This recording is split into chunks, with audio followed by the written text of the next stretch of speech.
a todos, soy Yesenia Ruiz, estudiante de la Facultad de Ingeniería Industrial de la Universidad de Guayaquil. Les voy a hablar acerca de las propiedades de los materiales, porque como ya sabemos, prácticamente todo lo que nos rodea está hecho de materiales. Pero, ¿cuáles son las propiedades de estos mismos? Pues lo vamos a conocer. Las propiedades de los materiales se clasifican en propiedades físicas y propiedades químicas. Pero dentro de las propiedades físicas tenemos las propiedades mecánicas y las propiedades térmicas. Vamos a conocer un poco sobre las propiedades físicas. Las propiedades físicas se refiere a la característica atómica y molecular que tiene un material. Por lo general, pueden presentarse en estados sólido, líquido y gaseoso, donde se reconoce su densidad, peso, resistencia eléctrica y sus propiedades ópticas.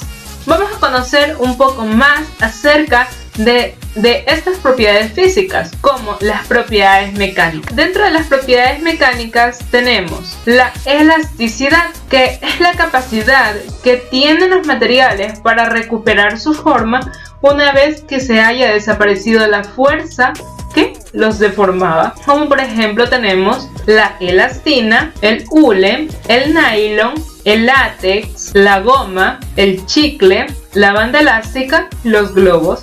Pues como sabemos, estos materiales al aplicarles una fuerza se van a deformar, ¿no? Pero al dejar de aplicarles esa fuerza, ¿qué va a pasar? Pues van a volver a su estado normal, así como muestran en la figura. Tenemos también lo que es la plasticidad dentro de las propiedades mecánicas.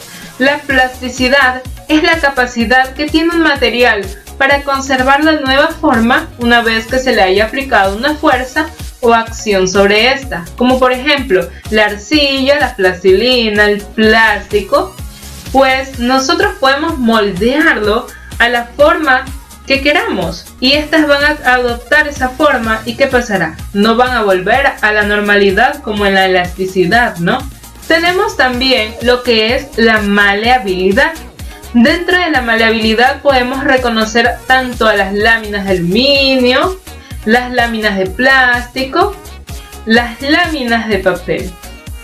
Pues la maleabilidad es la capacidad que tiene un material ¿para qué? Para extenderse en láminas. Así que cada vez que veamos aluminio, plástico y papel, ¿qué vamos a reconocer? Vamos a identificar que estos materiales son maleables porque se pueden extender en láminas, ¿no?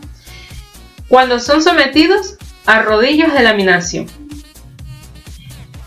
Tenemos la dureza, que es la oposición que tiene un cuerpo a dejarse rayar o penetrar por otro.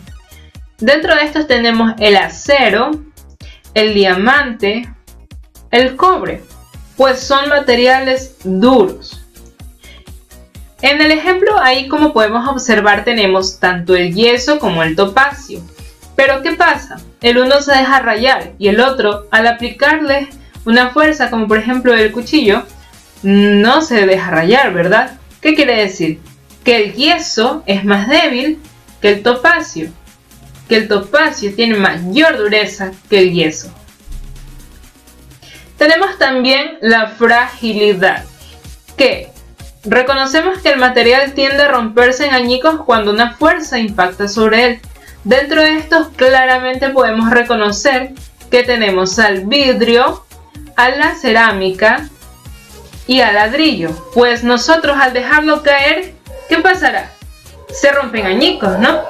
Si nosotros que le aplicamos una fuerza así que impacte sobre estos, ¿qué pasará? Se va a romper, ¿no? Tenemos también lo que es la ductilidad. ¿Qué es la ductilidad? La ductilidad es la capacidad que tiene un material para estirarse en hilos. Podemos reconocer claramente que el aluminio como el cobre pueden extenderse en hilos, ya que nosotros por lo general los vamos a aplicar más dentro de un trabajo, ¿no? Tenemos lo que es la tenacidad. Este es muy interesante porque es la resistencia que opone un cuerpo a su rotura cuando se somete a esfuerzos lentos de deformación. ¿Qué pasa? Por ejemplo, cuando tenemos una repisa de madera en esta repisa le vamos a poner libros. A lo que le vamos a poner, lo que vamos poniendo constantemente libros, sobre esta, ¿qué va a pasar? Se va a ir doblando, ¿no? Si esta se va a ir doblando y a lo que ya la cambiamos queda así toda doblada y ya no tiene su forma inicial, que era totalmente recta, pues sabemos que el material que poseía esa madera, esa repisa, era muy tenaz. Pero en cambio tenemos lo que es la fatiga. ¿Qué es la fatiga? Es la deformación que puede llegar a tener un material cuando es sometido a varias fuerzas, lo que puede ocasionar una rotura. Con leer esto, sabemos inmediatamente que la fatiga es lo opuesto a la tenacidad, pues la fatiga, al someter fuerzas dentro de estos materiales o en estos mismos, ¿qué va a pasar? Se van a romper, como por ejemplo las cerámicas o las baldosas, ¿no? Cuando uno somete fuerzas, cuando un objeto duro se cae sobre estas, ¿qué pasa? Se van a empezar a romper, ¿no?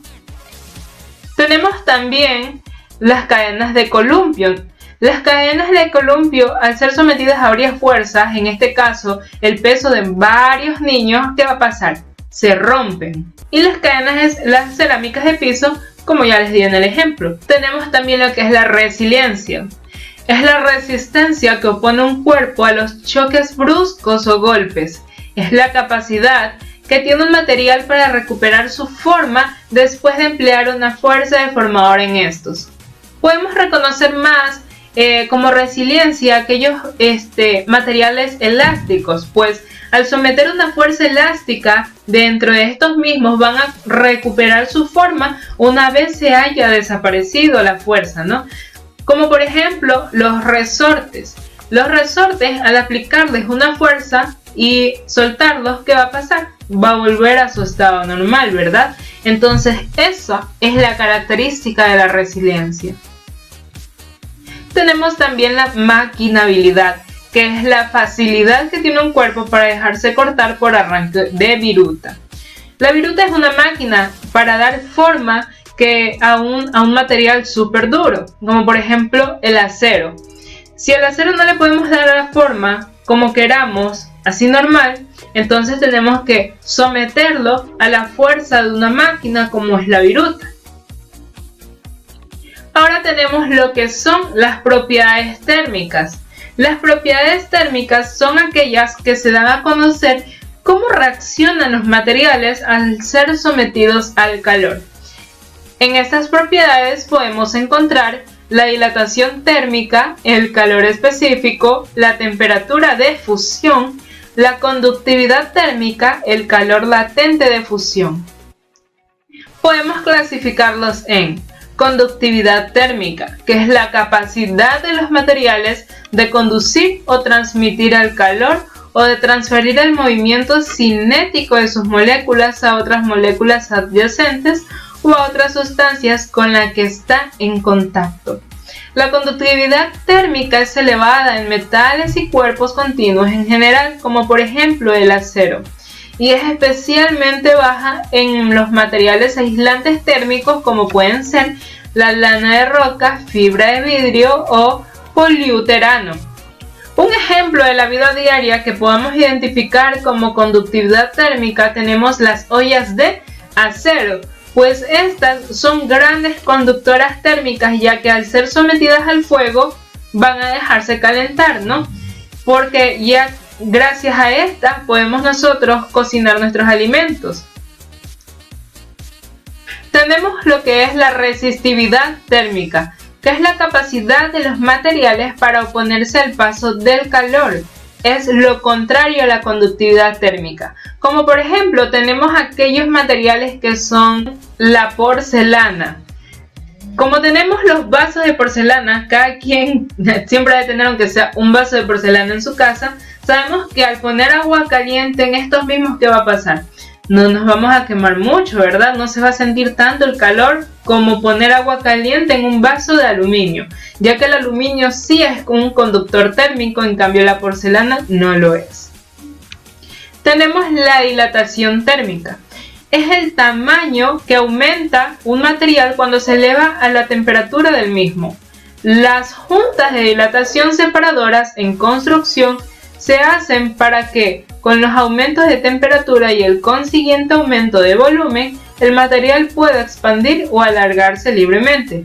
Podemos observar aquí que una vejiga se ha explotado, ¿no? ¿Qué sucedió con esa vejiga? Pues al estar expuesta al sol, se puede observar claramente que esta misma va a ir creciendo su tamaño, lo que va a provocar la explosión de esta misma, que se reviente, ¿no? Tenemos también la contracción térmica, que es lo contrario a la dilatación térmica. Es la reducción de tamaño que experimenta un material al reducirse su temperatura. Como por ejemplo, ponemos una botella de vidrio, ¿no? Dentro de una refrigeradora. ¿Y qué va a pasar al quererla sacar después de un par de horas? Pues al querer destapar esta botella, va a estar un poco forzoso la destapada. ¿Por qué? Porque el material del que está hecho, la tapa, se va a contraer gracias a la reducción térmica que se sometió este mismo dentro de ese par de horas dentro del refrigerador. Tenemos también la fusibilidad, que es la capacidad de un material para fundirse, pasar de sólido a líquido o viceversa. Viene determinada por el punto de fusión que describe la temperatura en la cual se llega a fundir. Ahí tenemos unos moldes, ¿no? Los aceros por lo general son sometidos a estos, ya que es para poderle dar la forma que nosotros deseamos para poder construir dicho material.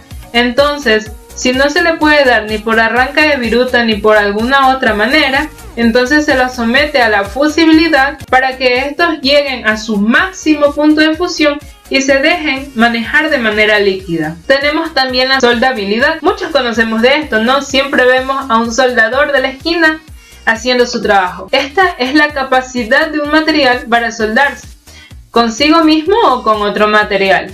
Los materiales que tienen buena fusibilidad suelen tener, como es lógico, buena soldabilidad. Ahora pasamos a lo que son las propiedades químicas. Las propiedades químicas es cualquier propiedad en que la materia cambie de composición cuando se enfrenta a una sustancia química, a distintos reactivos o condiciones experimentales. Puede o no reaccionar con ellos. Las propiedades químicas se determinan por ensayos químicos y están relacionadas con la reactividad de las sustancias. Tenemos la oxidación o corrosión, que es lo que más conocemos, ¿no?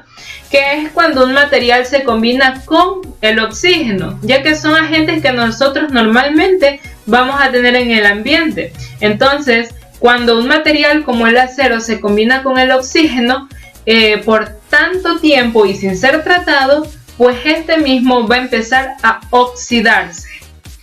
Eso aumenta la oxidación y limita la vida del material. En ocasiones la formación de una capa de óxido en lo mismo, depositada en la parte exterior del material, lo protege de una posterior degradación. La mayor temperatura acelera el proceso de oxidación del material.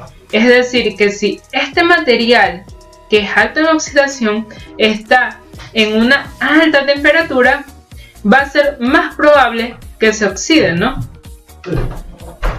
Tenemos también lo que es la estabilidad química, que es una de las propiedades más importantes de los materiales, puesto que interesa la resistencia del material al ataque de agentes agresores que pueden alterar sus propiedades, ya sea la dureza, resistencia, desgaste, color, etc.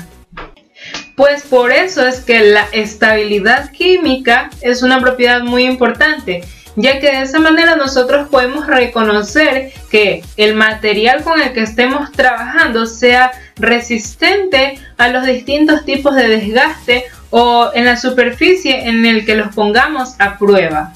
Pues eso es todo por hoy de las propiedades de los materiales. Espero que les haya gustado el video y no se olviden de darle like.